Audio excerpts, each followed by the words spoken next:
2000 નું બાંધકામ છે એવું ડેવલપમેન્ટ.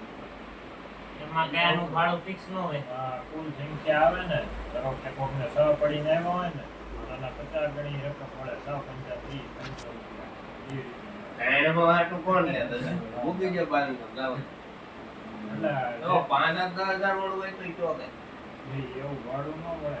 આમાં 8,500 લઈ એ તો ગયા ડેવલપમેન્ટ કોકને કરવું બહાર પડે. પીડ્યું હોય, કોકને 12 આટલું આવ્યું હોય તો 50 ગણી હોય તો 12 50 800 રૂપિયા મળે. એમાં બધાય વારે વારે આવે. એમાં બધાય વારે વારે આવે. ચાર દાણા આવ્યો ને ચાર ના આવ્યો. 10 દાણા કરો તો કાંઈ મળે નહીં. આવો બહુ 500 વાળું ને કાંઈક મોટું આવતું હોય તો કેમ એ તો બધા ડેવલપમેન્ટ કરવું પડે. હા ડેવલપમેન્ટ ને આમાં 8.5 ને 10 ને એવું આપો ને કાંઈક